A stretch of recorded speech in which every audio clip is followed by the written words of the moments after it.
إن الحمد لله نحمده ونستعينه ونستغفره ونعوذ بالله من شرور أنفسنا ومن سيئات أعمالنا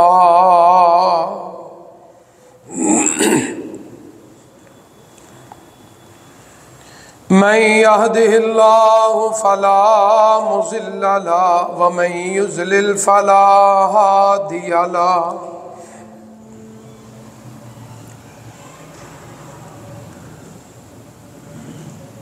أشهد أن لا إله إلا الله وحده لا شريك له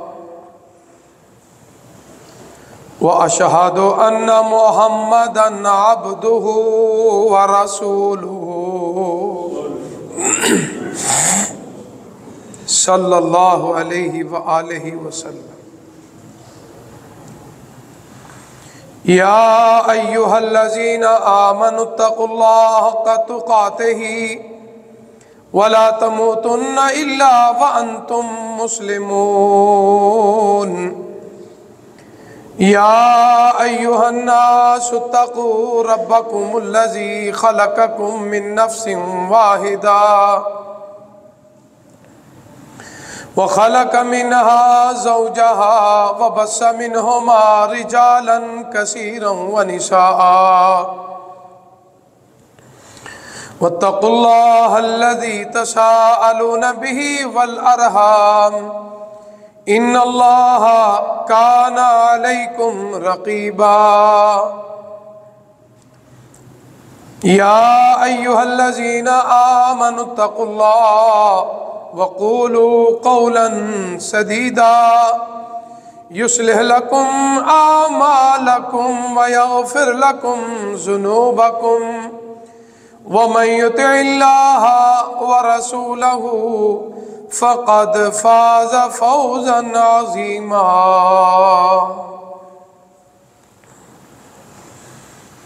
أما بعد فإن خير الحديث كتاب الله وخير الهدي هدي محمد صلى الله عليه وآله وسلم وشر الأمور محدثاتها وكل محدثة بدعة وكل بدعة ضلالة وكل ضلالة في النار إن الله وملائكته يصلون على النبي يا أيها الذين آمنوا صلوا عليه وسلموا تسليما اللهم صل على محمد وعلى آل محمد كما صليت على إبراهيم وعلى آل إبراهيم إنك حميد مجيد اللهم بارك على محمد وعلى آل محمد كما باركت على إبراهيم وعلى آل إبراهيم إنك حميد مجيد اللهم ربنا آتنا في الدنيا حسنة وفي الآخرة حسنة وقنا عذاب النار ربنا ظلمنا أنفسنا وإن لم تغفر لنا وترحمنا لنكونن من الخاسرين ربنا هب لنا من أزواجنا وذرياتنا قرة أعين واجعلنا للمتقين إماما اللهم اشف مرضانا ومرضى المسلمين اللهم يا قاضي الحاجات اقض حاجاتنا وحاجات المسلمين رب ارحمهما كما ربياني صغيرا رب ارحمهما كما ربياني صغيرا رب ارحمهما كما ربياني صغيرا اللهم انصر الإسلام والمسلمين اللهم انصر الإسلام والمسلمين اللهم اعز الإسلام والمسلمين قال الله تبارك وتعالى في القرآن المجيد والفرقان الحميد أعوذ بالله السميع العليم من الشيطان الرجيم من همزه ونفخه ونفسه لا حول ولا قوة إلا بالله بسم الله الرحمن الرحيم فاقم وجهك للدين حنيفا فطرة الله التي فطر الناس عليها لا تبديل لخلق الله ذلك الدين القيم ولكن أكثر الناس لا يعلمون منيبين إليه واتقوه وأقيموا الصلاة ولا تكونوا من المشركين من الذين فرقوا دينهم وكانوا شيعا كل حزب بما لديهم فرحون صدق اللہ العظیم۔ اپنے چہرے کو دین حنیف کی طرف قائم کر لو۔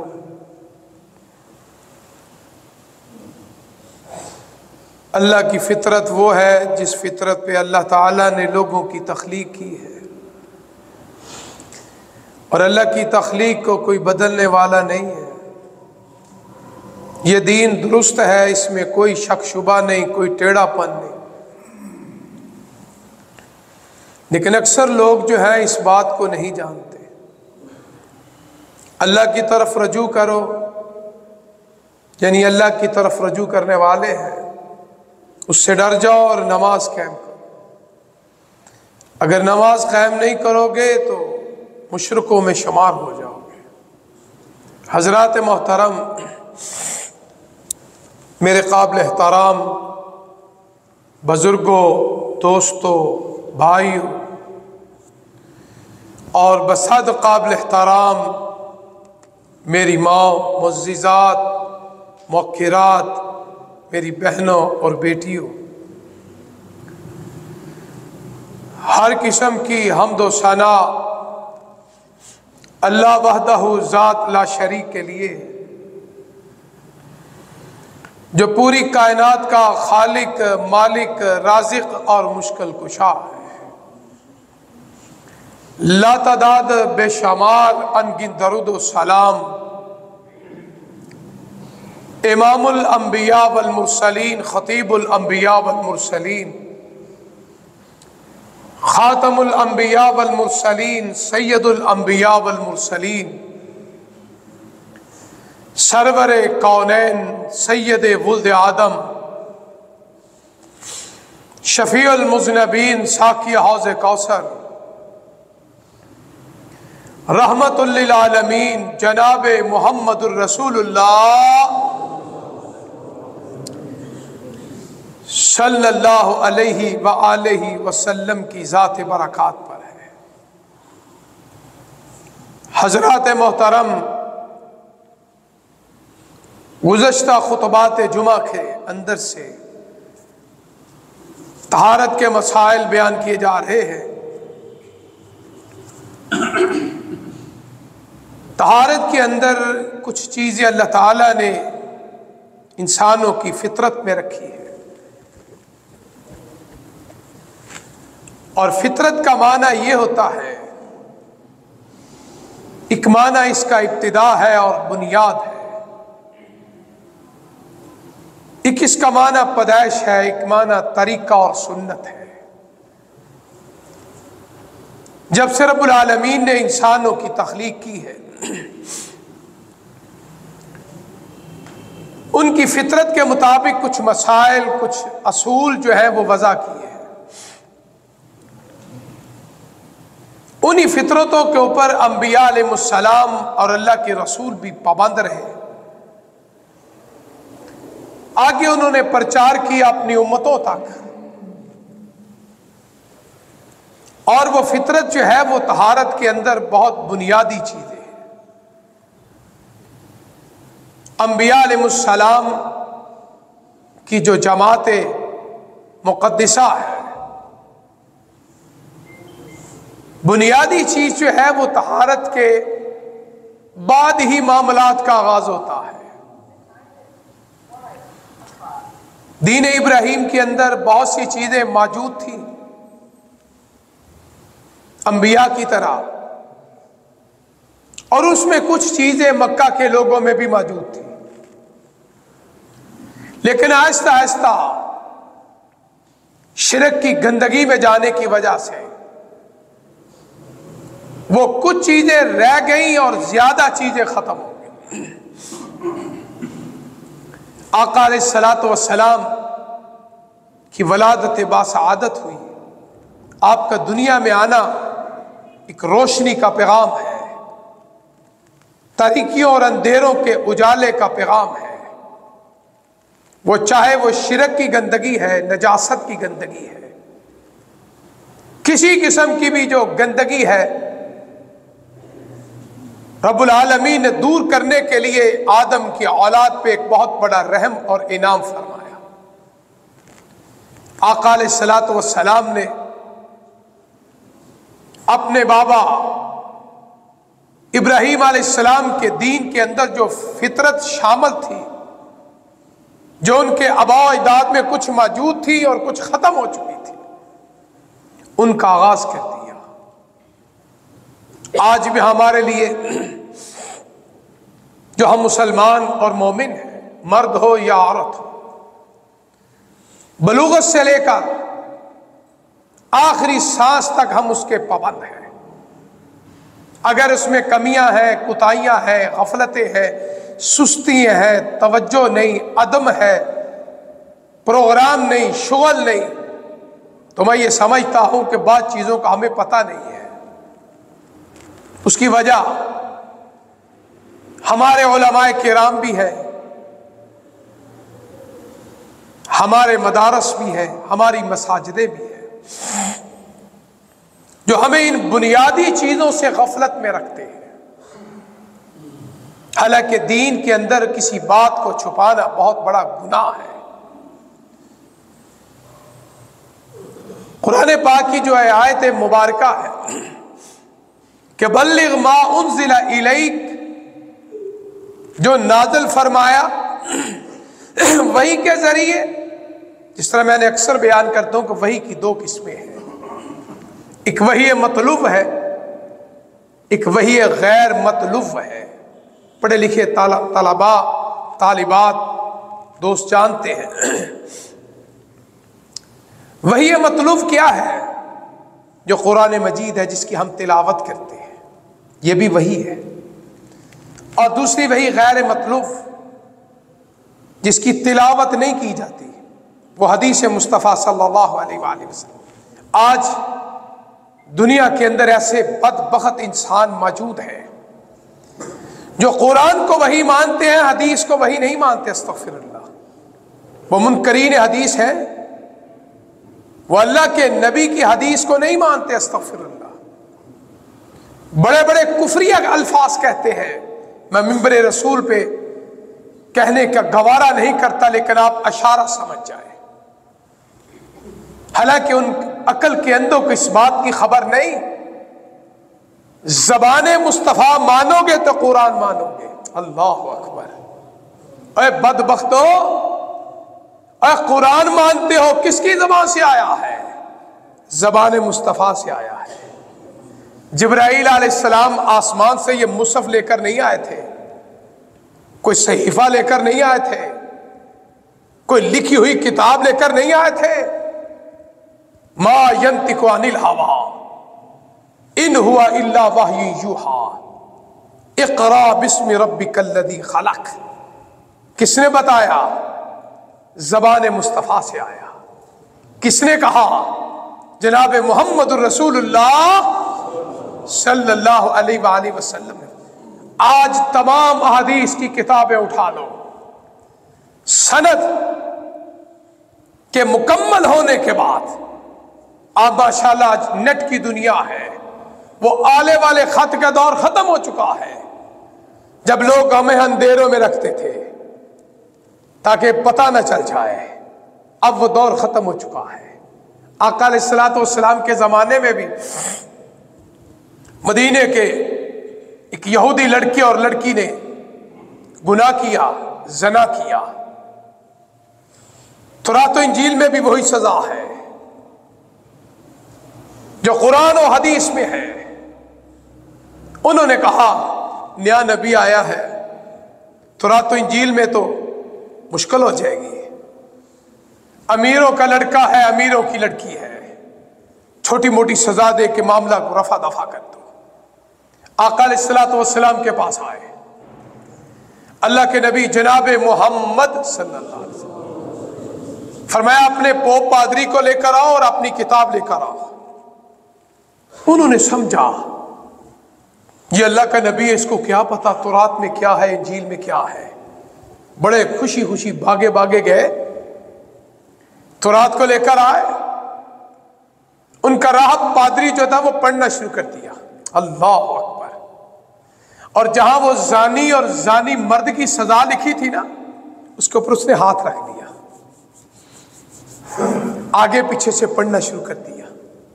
جس طرح آج ہمارے یہاں قرآن کا مذاق اڑاتے ہیں، استغفر اللہ۔ ایک تو وہ ہے ٹولہ جو حدیث کا انکار کرتے ہیں، اور یاد رکھو جو حدیث کا منکر ہے وہ قرآن کا منکر ہے، وہ اللہ کے نبی کا منکر ہے، اور رب کائنات کا بھی منکر ہے، وہ کسی کو نہیں مانتا۔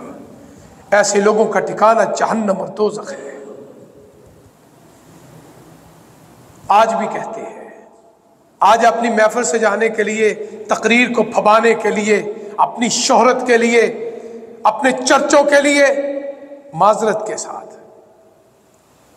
قرآن کی آیت کا غلط استعمال کرتے ہیں، قرآن کی آیت سے اپنے مطلب کو اخذ کرتے ہیں۔ فارسی میں کبرا سورہ ملا کے منطق نکالنے کا ایک نتیجے کا فارمولہ ہے۔ دین منطق کا نام نہیں ہے، دین فلسفے کا نام نہیں ہے، دین قرآن و حدیث کا نام ہے۔ ہمیں ان منطقوں میں ڈال کے نا ہماری نئی نسل کو گمراہ کرنے کی کوشش کرتے ہیں، اور اس کی مثال اے جی دیکھو مسجد میں جاؤ تو علماء کہتے ہیں نماز پڑھو نماز پڑھو نماز پڑھو، اللہ کہتا ہے لا تقربوا الصلاۃ، نماز کے قریب نہ جاؤ، یہ کہتا ہے نماز پڑھو نماز پڑھو۔ میں ایک مثال دے کر بات آگے لے جانا چاہتا ہوں۔ قرآن کی آیت کا مذاق اڑایا، اس میں سے اپنا مقصد نکالا، اللہ کا بھی مذاق اڑا رہے، استغفر اللہ۔ آگے پیچھے سیاق و سباق کو بیان نہیں کرنا، اور ہم پوچھتے بھی نہیں، سر جھکا کے کہتے ہیں بس ٹھیک ہے بس ٹھیک ہے بس ٹھیک ہے۔ اسلام اس چیز کا نام نہیں ہے۔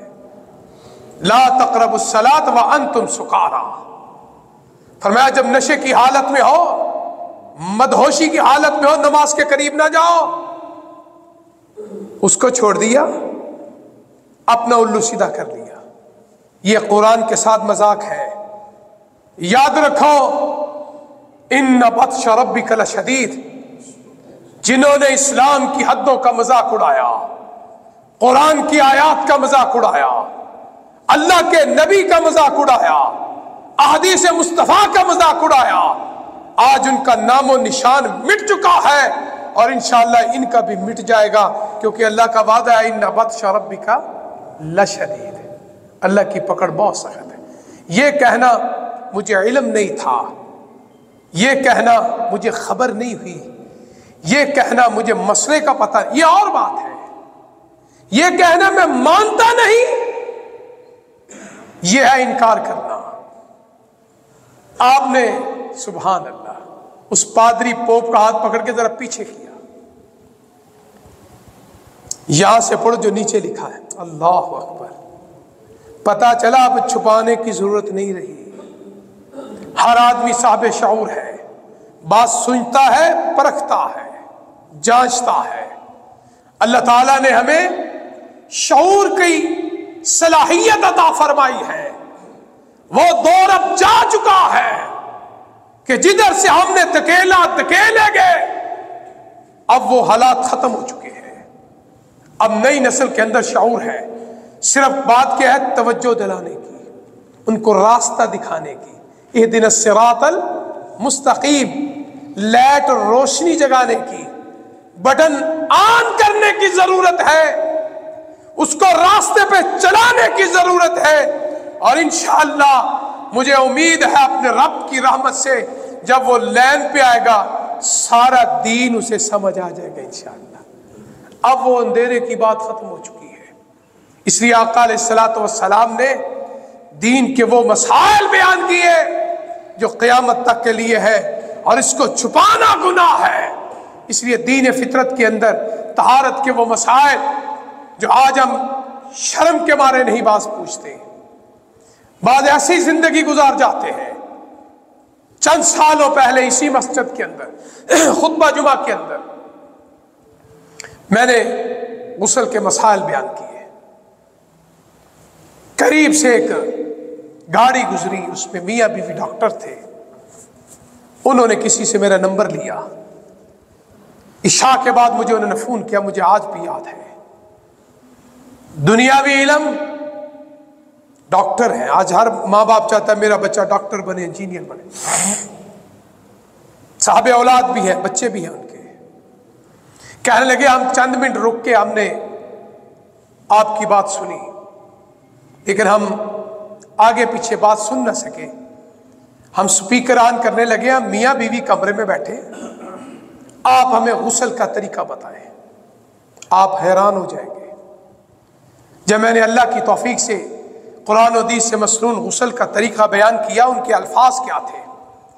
پہلی بات تو ہے کہ ہمیں آج تک کسی نے بتایا نہیں، دوسری بات یہ ہے کہ ہم نے پوچھنے سے شرم آتی رہی، آج ہمیں پتا چلا کہ ہم بغیر مسنون طریقے سے غسل کرتے رہے۔ میں نے ان کو کہا پہلی بات تو یہ ہے کہ آپ نے خود جستجو نہیں کی، دوسری بات یہ ہے کہ دین ہے، فرمایا جب بھی اللہ موقع دے اس کو سیکھو، اور جب سیکھ لو اس پہ عمل شروع کر دو، اللہ پہلے سارے گناہ معاف کر دیتے ہیں۔ اللہ اکبر۔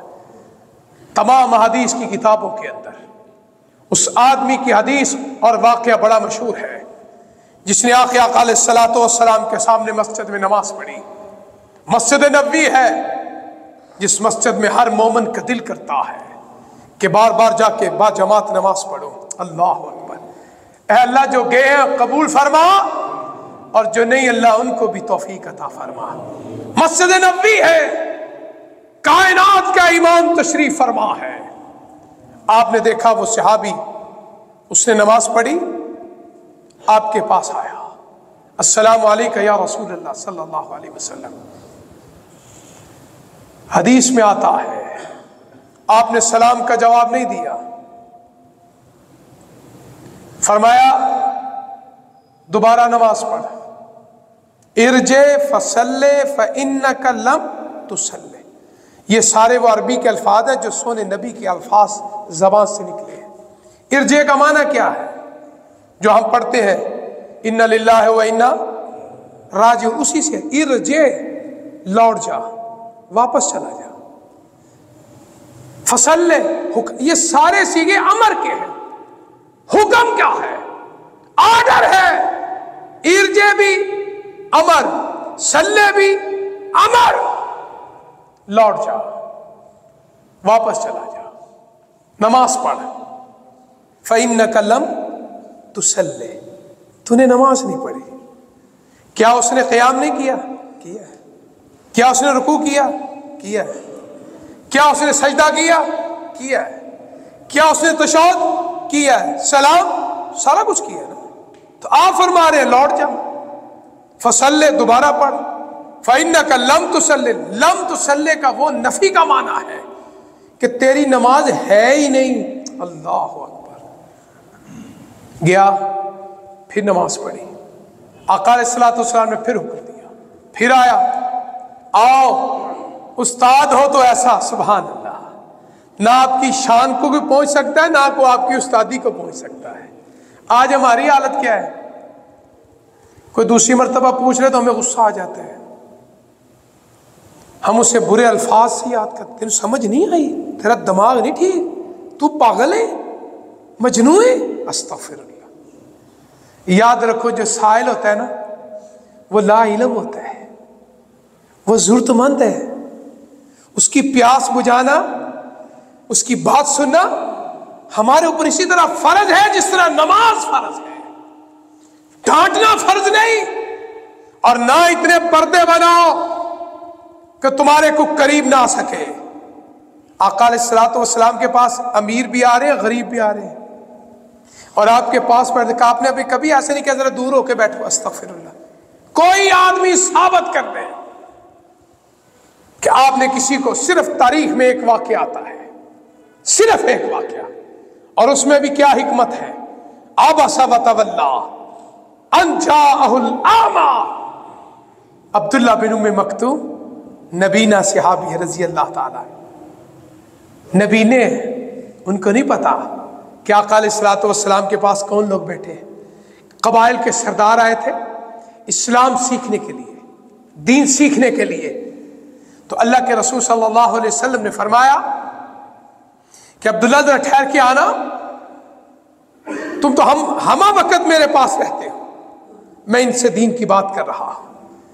عرش والے رب کو اپنے محبوب کی یہ بات پسند نہیں آئی.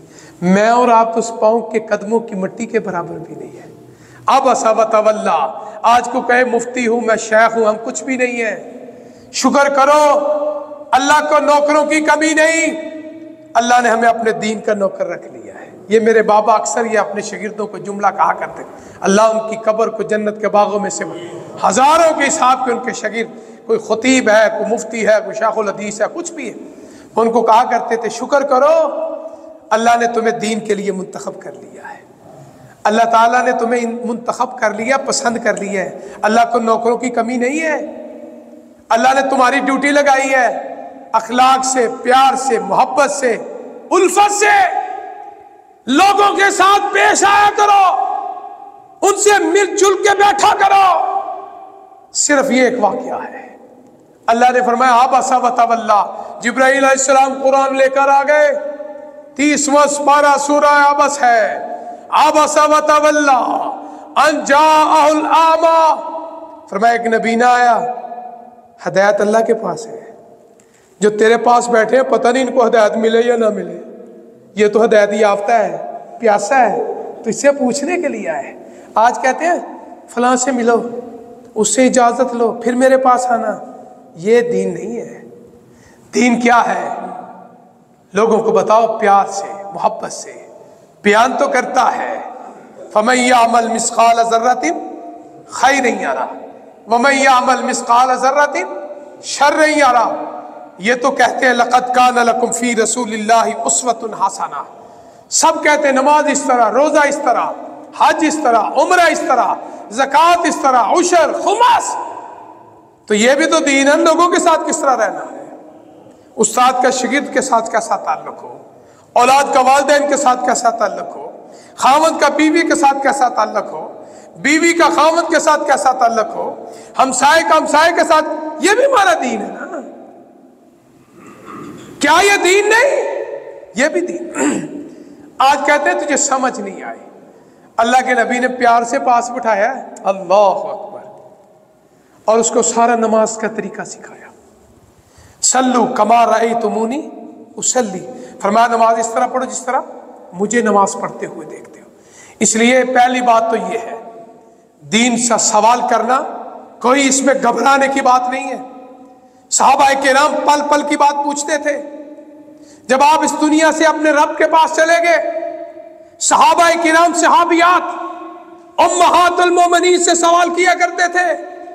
حضرت امی عائشہ صدیقہ طیبہ طاہرہ رضی اللہ تعالی عنہا سے صحابہ کرام آ کے سوال کیا کرتے تھے، کبار صحابہ سے سوال کرتے تھے. اس لیے دین سیکھنا کوئی آر کی بات نہیں ہے. شکر کرو اللہ نے ہمیں دین کی محبت ہمارے دلوں میں ڈالی ہے. یہ بھی اللہ کی خاص نعمت ہے. فرمایا جس کو اللہ تعالیٰ ہدایت دینا چاہتے ہیں، جس کو اللہ پسند کرتے ہیں، اللہ اس کو دین کی سمجھ عطا فرماتے ہیں. آپ نے اس کو پیار سے سمجھا. ارجع فصلی فإنک لم تصلی.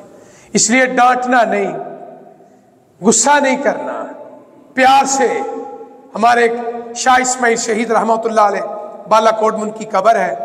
پاکستان کی تاریخ میں سب سے پہلے جن لوگوں نے ہمارے پاکستان کی تحریک کا آغاز کیا تھا، ان میں یہ علماء کے نام آتے ہیں جن کو انگریزوں نے بڑی تکلیفیں دیں، بہت زیادہ مسائل، کالا پانی کے اندر بہت سے مسائل پیش آئے، بعض نے اپنی جانیں نذرانے پیش کی۔ ان کے بارے میں آتا ہے کہ اس دور کے مایہ ناز خطیب تھے جہاں وہ جمعہ پڑھاتے تھے۔ اس دور میں مسجدیں بہت کم ہوتی تھی، انگریز کا دور تھا، دین اسلام کی بات کرنا کوئی معمولی بات نہیں تھی۔ کہتے ہیں بڑی بڑی دور سے لوگ جمعہ کے لیے آیا کرتے تھے۔ شاہ اسماعیل شہید کے بارے میں لوگ کہتے ہیں کہ وہ ایک دفعہ خطبہ دیا، نماز ہو گئی، سب کچھ ہو گیا، ایک آدمی آ گیا، کہنے لگے شاہ صاحب میں بڑی دور سے آپ کے خطبہ جمعہ کے لیے آیا، لیکن سفر بڑا لمبا تھا، خطبہ جمعہ ختم ہو گیا، میں محروم ہو گیا۔ اس نے بڑی افسردگی ظاہر کی۔ علماء یہ لوگ تھے، کہنے لگے بیٹھ جا۔ شاہ اسماعیل شہید رحمۃ اللہ علیہ فرماتے ہیں، جو راوی بیان کرتے ہیں، پاس بیٹھے، انہوں نے ان کو بٹھایا، جتنا خطبہ جمعہ انہوں نے لوگوں کو پڑھایا، ترتیب کے ساتھ دوبارہ سارا خطبہ جمعہ اسے سنایا۔ اللہ اکبر! یہ وہ لوگ تھے جن کا آج میں بھی ذکر کر رہا ہوں، لوگ بھی ذکر کرتے ہیں۔ یعنی انہوں نے غصہ نہیں کیا، تو لیٹ آئے تینوں پتہ نہیں سی، کوئی ایسی بات نہیں کی، اور یہ نہیں کیا سارا خطبہ جمعہ۔ راوی کہتے ہیں کہ سارا خطبہ جمعہ اس مقتدی کو دوبارہ سنایا۔ یہ وہ ہمارے علماء تھے۔ اس لیے یہ جو احترام کی موٹی موٹی چادریں لگا کے بیٹھے ہو نا، اس کو ختم کرو۔ اللہ نے نوکر بنایا نا دین کا، تو نوکر بن کے رہو۔ اور بعض تو سلام لینا گوارا نہیں کرتے۔ مجھے بعض دوستوں نے بتایا کہ ہم فلاں کے پاس گئے تو ہم نے ہاتھ آگے کیا تو انہوں نے ہمارے ساتھ ہاتھ نہیں ملایا۔ یہ ہمارا دین نہیں ہے۔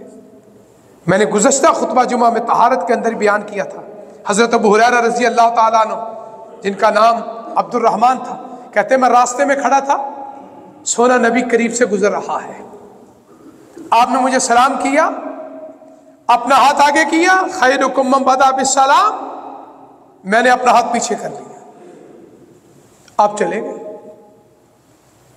دوبارہ ملاقات ہوئی، میں نے پوچھا ابو ہریرہ رضی اللہ تعالیٰ، یہ کائنات کے امام ہیں جن کی شان کو کوئی نہیں پہنچ سکتا، ورفعنا لک ذکرک، ہم تو اس نبی کی وراثت ہے، ورثۃ الانبیاء، العلماء ورثۃ الانبیاء، علماء نبیوں کی وراثت ہے۔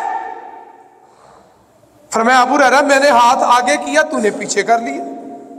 کہا اللہ کے رسول صلی اللہ علیہ وسلم اس وقت میں ناپاکی کی حالت میں تھا، تو میں نے اچھا نہیں سمجھا کہ پکیزہ ہیں آپ، مطہر ہیں، آپ سے ہاتھ ٹچ کروں۔ سبحان اللہ۔ فرمایا تیری ناپاکی تیرے ہاتھ میں آ گئی تھی۔ اللہ اکبر! یہ ہمارا دین ہے، یہ ہمارا دین ہے۔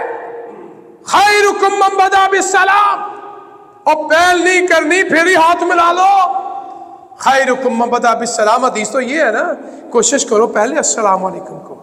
باپ ہے، بیٹا ہے، استاد ہے، شاگرد ہے، ماں باپ ہے، ہمسایہ ہے، دوست ہے، نمازی ہے، آپ کو ملے، کوشش کرو پہلے السلام علیکم۔ اس میں کوئی ہماری شان میں کمی نہیں آ جائے گی، ہمارے رتبے میں کمی نہیں آئے گی۔ اور دنیا کے سارے رتبے عارضی ہیں، اصل رتبہ فقد فاز فوزا عظیما، وہ آخرت کی کامیابی ہے۔ جب لوگوں کے دلوں میں محبت ہوگی نا، آپ پیار کرو گے تو رب آپ سے پیار کرے گا، اور رب کا پیار کرنا کیا ہے؟ اللہ ہمارے سارے گناہ معاف کر دے گا۔ تو ہمیں تو یہ چاہیے نا۔ تو یہ وہ فطرت کے وہ مسائل جس کے اندر پہلی بات جو میں ذکر کرنا چاہتا تھا کہ اسلام میں داخل ہونا ہے تو مشرک ناپاک ہے، اسلام کا حکم ہے پہلے اس کو غسل کروایا جائے، پھر اس کو کلمہ پڑھوایا جائے، پھر اس کے بعد آپ دیکھیں جمعے والا دن آتا ہے، آقا علیہ الصلوۃ والسلام نے فرمایا جمعے والے دن غسل کرنا مسنون ہے، اللہ کے گزر ہو، بیمار ہے، کیا پانی نہیں ملا یا کوئی ٹائم نہیں ہے، فرض نہیں، لیکن مسنون کہہ کے اس کو سنت بنا دیا، فرمایا غسل کریں۔ عیدین کے موقع پہ حدیث میں آتا ہے اللہ کے رسول صلی اللہ علیہ وسلم نے فرمایا عید الفطر اور عید الاضحیٰ جب پڑھنے کے لیے جاؤ نماز کے لیے، تو فرمایا غسل کرنا سنت ہے۔ آقا علیہ الصلوۃ والسلام نے غسل کیا، صحابہ کرام رضوان اللہ علیہم اجمعین نے غسل کیا۔ پھر آگے آ جاؤ، جب اللہ کے پاس جانا ہے اور مرنا ہے یا نہیں مرنا، تو حدیث میں کیا آتا ہے؟ اپنے میتوں کو، مردوں کو غسل دلاؤ۔ اب یہاں بھی حکم آ گیا کہ جب رب کے پاس جانا پھر بھی پاکیزگی کی حالت میں جانا ہے۔ فرمایا بیری کے پتے ڈالو، اس میں کفور ڈالو، اس کو غسل دو، اس کو سفید چادریں لگاؤ۔ یہ کیا حکم ہے؟ پاکیزگی، کیونکہ اللہ کو صفائی پسند ہے، طہارت ہے۔ آگے آ جاؤ، وضو کرنا ہے تو فرمایا وضو سے پہلے مسواک کا حکم آ گیا۔ انبیاء کی سنت ہے مسواک کرنا، اور اس سنت پہ معذرت کے ساتھ ہمارے عرب ممالک کے لوگ اس کو استعمال کرتے ہیں، ہر ایک کے پاس مسواک موجود ہے، ہمارے پاس نہیں ہے۔ حالانکہ کوئی اتنی مہنگی چیز نہیں، کتنی ثقیل چیز نہیں، صرف توجہ کی ضرورت ہے۔ ایک آدمی سادہ وضو کرتا ہے، اس کو ثواب کم ملے گا۔ ایک آدمی ساتھ مسواک کرتا ہے، کئی درجے بڑھ گئے۔ سبحان اللہ۔ آج دیکھو پیسٹ آ گئی، بڑا کچھ آ گیا، مسواک کرنے والے آدمی کی منہ سے ایک تو بدبو نہیں آئے گی، معدے میں بیماری نہیں ہوگی، رب رحمان راضی ہوگا، فرشتے اس کے قریب آ کے دعائے رحمت فرمائیں گے، کیونکہ جب بدبو آئے گی رحمت کا فرشتہ قریب نہیں آئے گا۔ تو دوسرا، وضو کرنے سے پہلے مسواک کرنا۔ مسواک اصل میں معنی ہے ملنا، رگڑنا، عربی زبان کا لفظ ہے۔ تو یہ آقا علیہ الصلوۃ والسلام نے مسواک کر کے صحابہ کو بتایا، اور آپ کو اتنی مرغوب مسواک تھی، آپ اکثر کہا کرتے تھے مسواک کیا کرو، یہ میرے انبیاء کی سنت ہے۔ سبحان اللہ۔ اللہ کے رسول صلی اللہ علیہ وسلم اکثر مسواک کیا کرتے، بلکہ حدیث میں آتا ہے جب آپ بیماری کے عالم میں تھے، اپنے رب کے پاس جانے والے تھے، اتنی کمزوری نکاحت ہو چکی تھی، جناب حضرت عائشہ صدیقہ طیبہ طاہرہ رضی اللہ تعالیٰ عنہ فرماتی ہے، میرے بھائی عبد الرحمن اسی کمرے میں ہے جہاں آج روزہ مبارک ہے، ہم سب کو اللہ تعالیٰ وہاں لے جا کے درود و سلام پڑھنے کی توفیق عطا فرمائے۔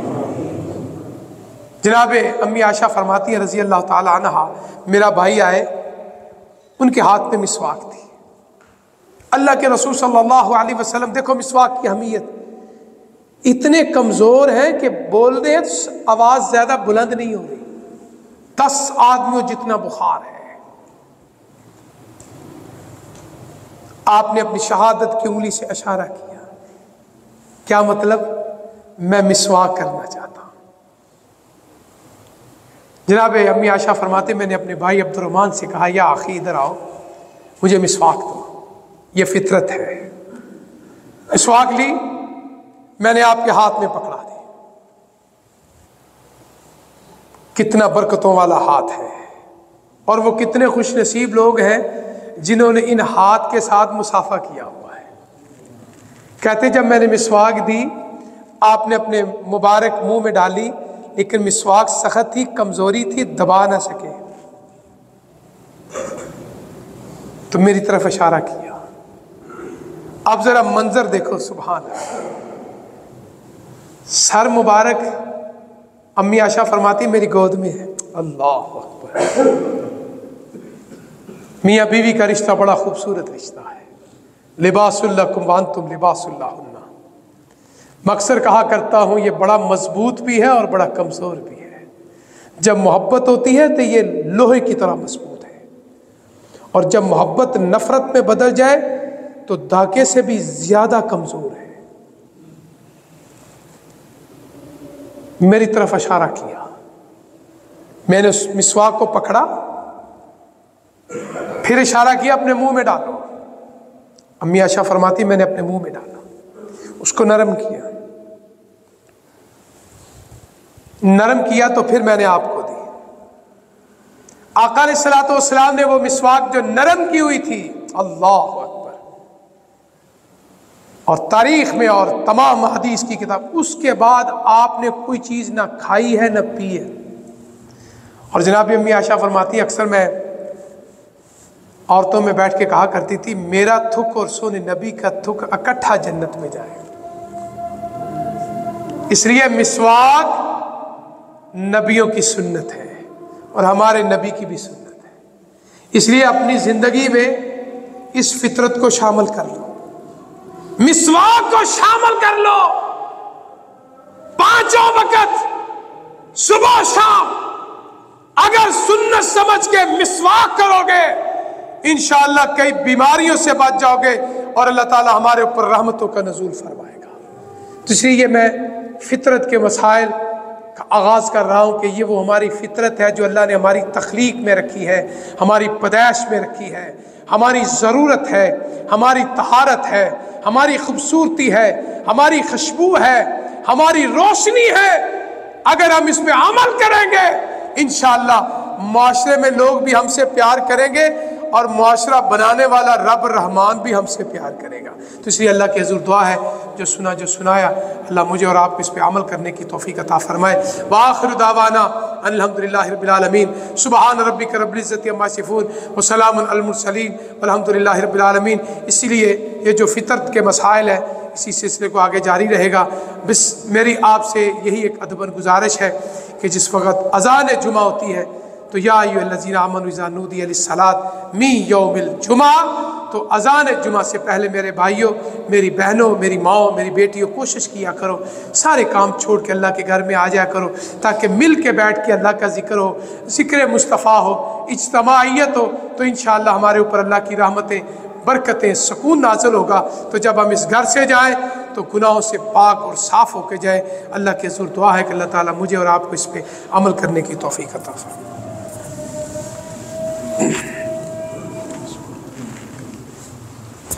لا الہ الا اللہ.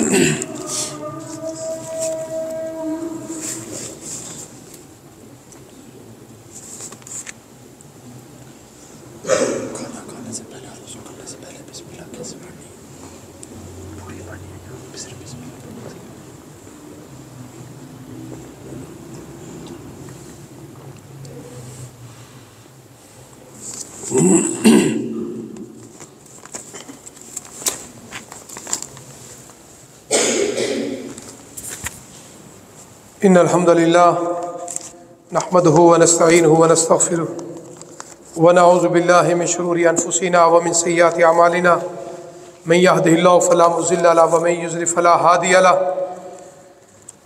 اشهد ان لا اله الا الله وحده لا شريك له واشهد ان محمدا عبده ورسوله صلى الله عليه وآله وسلم. اما بعد فان خير الحديث كتاب الله وخير الهدي هدي محمد صلى الله عليه وآله وسلم وشر الأمور محدثاتها وكل محدثة بدعة وكل بدعة ضلالة وكل ضلالة في النار. إن الله وملائكته يصلون على النبي يا أيها الذين آمنوا صلوا عليه وسلموا تسليما. اللهم صل على محمد وعلى آل محمد كما صليت على إبراهيم وعلى آل إبراهيم إنك حميد مجيد. اللهم بارك على محمد وعلى آل محمد كما باركت على إبراهيم وعلى آل إبراهيم إنك حميد مجيد. اللهم ربنا آتنا في الدنيا حسنة وفي الآخرة حسنة وقنا عذاب النار. یہ ایک بھائی ہیں میاں زبیر صاحب، ان کی سالی محترمہ یعنی کہ بچوں کی خالہ قضاء الہی سے وفات پا گئی ہے. انا للہ و انا الیہ راجعون. اللہ تعالیٰ مرحومہ کی بشری غلطیوں کو تائیوں سے درگزر فرمائے. ہمارے مسجد کے نمازی حاجی عبد الرحمن صاحب، ان کی ہمشیرہ شدید بیمار ہے. دعا کی درخواست ہے کہ اللہ تعالیٰ حاجی صاحب کی ہمشیرہ کو مکمل صحت یابی عطا فرمائے اور ہر قسم کے نقص عیب سے محفوظ فرمائے. آگے ایک بھائی نے ایک سوال پوچھا، کھانا کھانے اور وضو کرنے سے پہلے بسم اللہ کتنی پڑھنی چاہیے؟ تو انشاءاللہ آگے وضو کے مسائل بھی آ رہے ہیں. تو مختصر یہ ہے کہ کھانا کھانے اور وضو سے پہلے حدیث میں لفظ بسم اللہ آتا ہے، تو صرف بسم اللہ بھی پڑھے تو وہ ٹھیک ہے. تو دوسرا بعض محدثین نے کہا کہ بسم اللہ سے مراد پوری بسم اللہ بھی ہے، اگر کوئی پڑھ لیتا ہے تو پوری وہ بھی ٹھیک ہے، لیکن افضل یہی ہے کہ وضو کرنے سے پہلے صرف بسم اللہ کا ذکر آتا ہے اور کھانا کھانے سے پہلے بھی صرف بسم اللہ کا اصل میں معنی کیا ہے کہ اللہ کے نام کے ساتھ میں شروع کرتا ہوں، تو مقصد پورا ہو گیا۔ تو بعض محدثین کہتے ہیں کہ بسم اللہ سے بولنے سے مراد، جس طرح بعض لوگ سورہ حمد سے مراد پوری صورت الحمدللہ رب العالمین سمجھتے ہیں، تو انہوں نے یہ ایک دلیل لی ہے، تو اگر وہ پوری بھی پڑھ لے تو کوئی حرج نہیں ہے، اللہ کا ذکر ہے۔ یہ ایک بھائی ہے، اس کی بہنیں وفات پا چکے، اللہ تعالیٰ ان کی بخشش فرمائے۔ یہ ایک بھائی ہے، ان کے چچا تھا جان جو ہے وہ کینسر کے مریض ہیں، اللہ کے حضور دعا کہ اللہ تعالیٰ ان کو صحت کاملہ عاجلہ عطا فرمائے۔ کیا کچھ قرض لے کر عمرہ یا حج کر سکتا ہے؟ ہاں، ایسا آدمی جس کی اتنی آمدن ہے، لین دین کا معاملہ چل رہا ہے، کسی کا دینا ہے کسی کا لینا ہے، اگر وہ سمجھتا ہے کہ میں اگر قرضہ لے کر حج عمرہ کر کے میں قرضہ اتار سکتا ہوں تو کوئی بات نہیں، جس طرح قربانی کا مسئلہ ہے تو یہ بھی وہ کر سکتا ہے۔ یہ نہ ہو کہ اگر مقروض ہے، قرض والے مطالبہ کر رہے ہیں تو ان کو دے نہیں رہا تو حج عمرے کے لیے، یہ ٹھیک نہیں ہے۔ اگر اس کا لین دین جس طرح کاروباری آدمی ہے، لاکھوں لینے بھی ہیں، لاکھوں دینے بھی ہیں، کروڑوں لینے بھی ہیں، دینے بھی ہیں، تو یہ مقروض وہ نہیں ہے، یہ تو ایک کاروبار کا سلسلہ ہے، وہ حج عمرہ کر سکتا ہے، اس میں کوئی بہانہ نہیں ہے۔ اگر کوئی شخص ناپاکی کی حالت میں فوت ہو جائے تو کیا اس کو 2 مرتبہ نہیں، غسل 1 مرتبہ ہی دینا ہے؟ وضو جتنی مرتبہ ٹوٹ جائے تو وضو 1 مرتبہ ہی کرنا ہوتا ہے۔ اسی طرح اگر کوئی آدمی جنابت کی حالت میں فوت ہو گیا ہے تو 1 غسل ہی کافی ہے، اس کو 2 3 مرتبہ یعنی اس طرح غسل دینا جائز نہیں کہ ایک غسل ناپاکی کا ہو تو ایک دوسرے میت کا ہو، نہیں ہے۔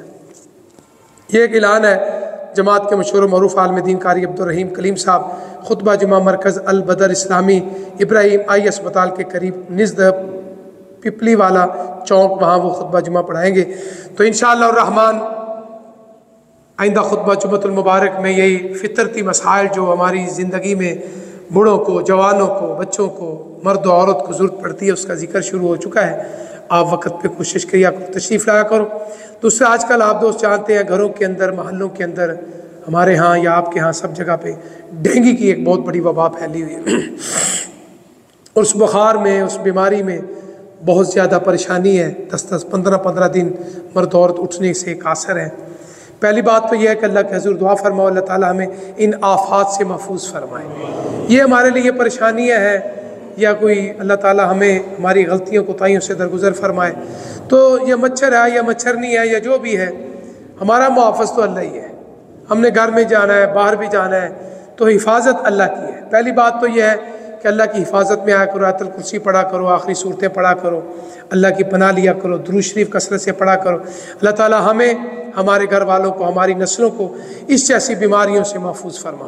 اور جو بیمار ہیں گھروں میں، اسپتالوں میں، اللہ کے حضور دعا ہے کہ اللہ تعالیٰ ہمارے ان سارے رشتہ داروں کو، دوست احباب کو، ہمسائے جتنے بھی ہیں، اللہ تعالیٰ سب بیماروں کو شفا کاملہ عاجلہ عطا۔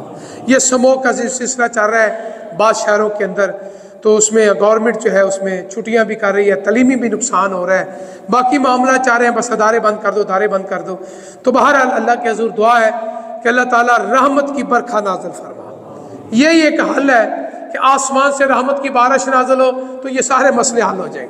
تو اس کا مطلب ہے کہ ہم اللہ کی رحمت کا سوال کریں، اے اللہ ہمارے اوپر رحمت کی بارش نازل فرما، تاکہ اللہ تعالیٰ ہمیں سانس کی بیماری ہے یا دمہ ہے یا جو بھی مسئلے مسائل ہے، گلے کا ہے، جتنے بھی مسئلے مسائل ہیں، تو اللہ تعالیٰ ہمیں ان چیزوں سے محفوظ فرمائے۔ ان اللہ یامر بالعدل والاحسان وایتاء ذی القربی وینہی عن الفحشاء والمنکر والبغی یعظکم لعلکم تذکرون۔ اذکروا اللہ یذکرکم وادعوہ یستجب لکم ولذکر اللہ اعز واجل واتم واعظم اکبر۔ جو دوست کھڑے ہیں ان کو بھی جگہ دے دیں۔